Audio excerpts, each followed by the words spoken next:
Let's take a look at how we can set up a multi-shot workflow inside Solaris and have everything change that we need to just based off of a single selection.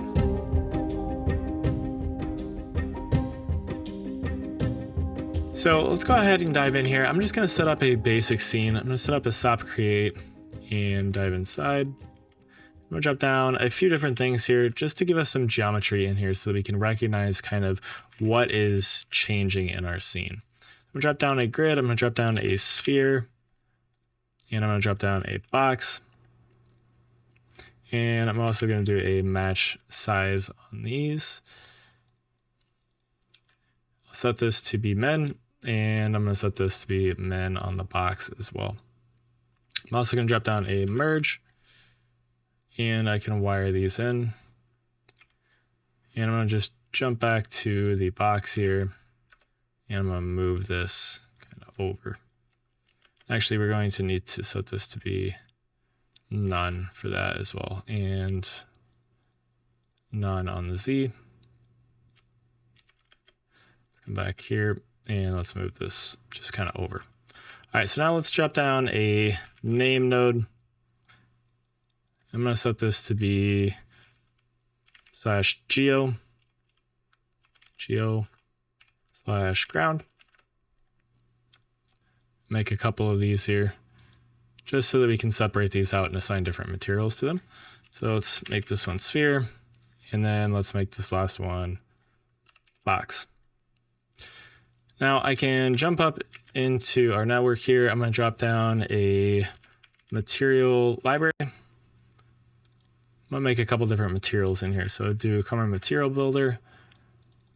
And I'm going to just up our roughness here and make this one like a bluish color.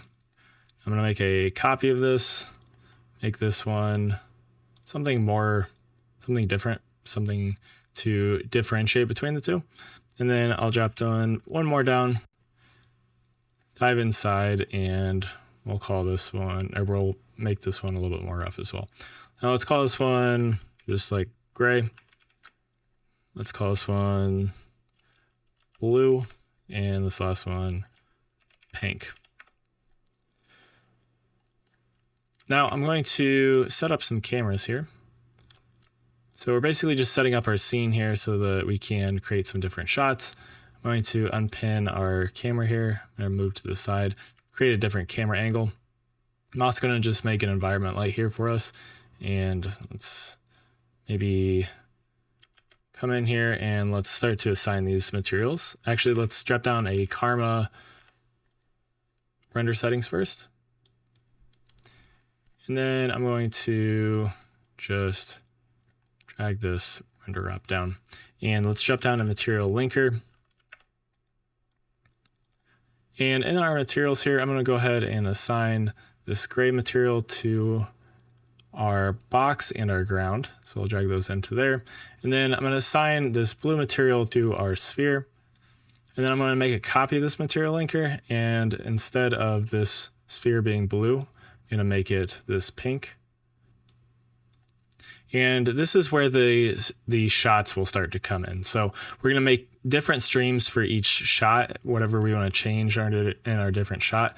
This is where we would change it. So if we want to change our camera angle and things like that, or which camera we're using, then we're going to do it in these different streams. So I'm going to leave this one as is, and then I'm going to start to edit some things over here. So for this, let's drop down and edit render settings edit. We'll wire this in, and I'm going to go ahead and come down. Actually, we need to specify our primitive. So let's do render settings, and then let's change our camera from camera 1 to camera 2.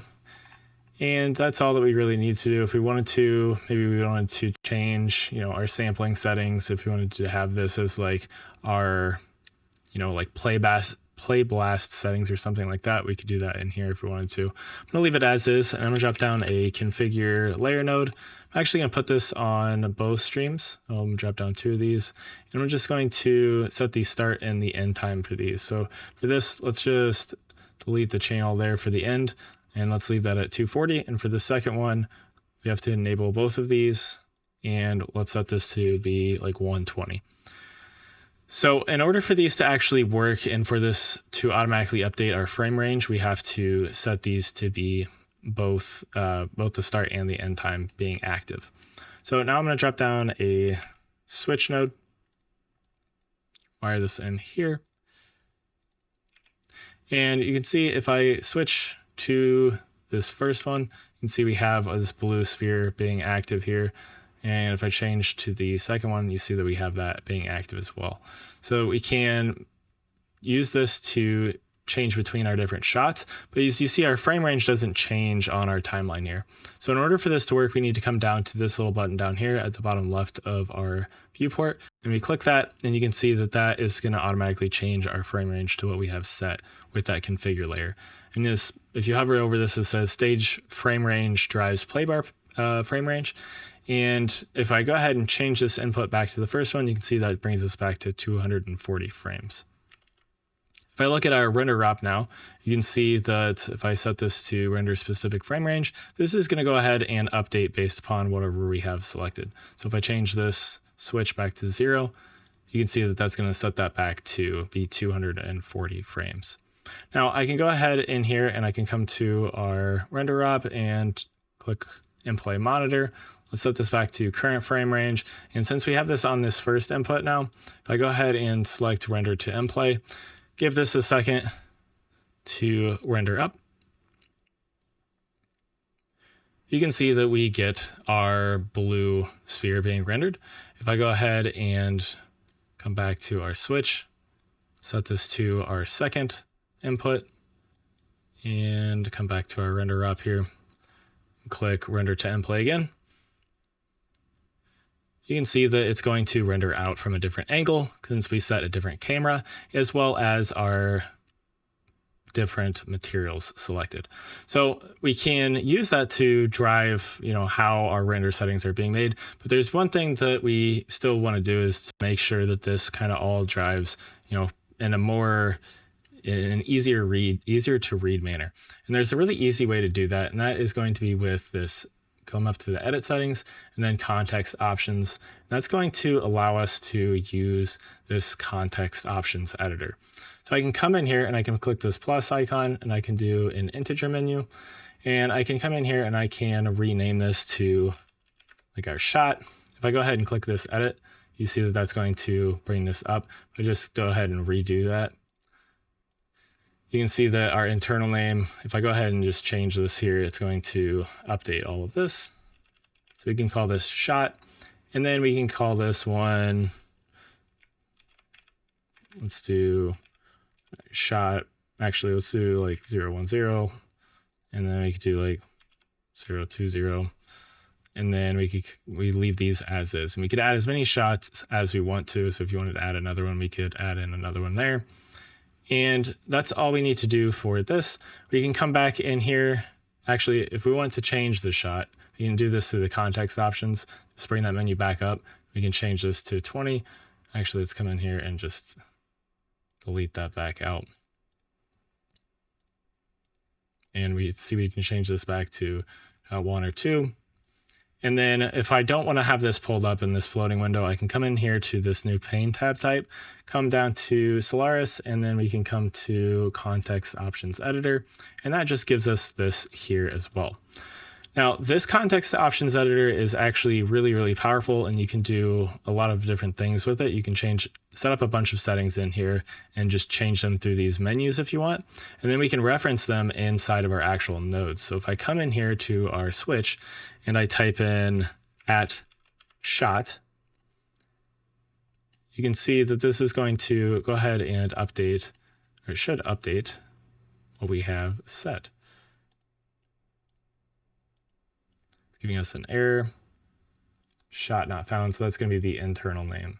So because if you see here, this label, the shot with the capital S is just the label, and then the internal name is going to be with a lowercase s. So you can see now if I go ahead and change this, you can see that our frame range updates, our materials updates, and now we can just render out our different shots just depending on whichever one that we have selected here.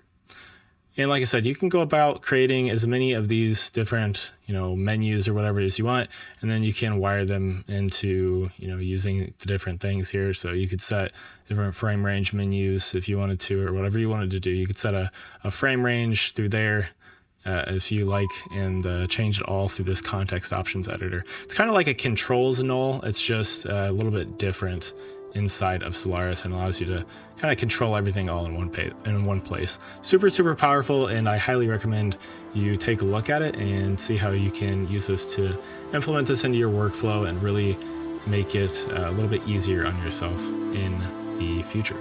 Anyways, hopefully this has helped you out. Thank you guys for watching, and have a good day.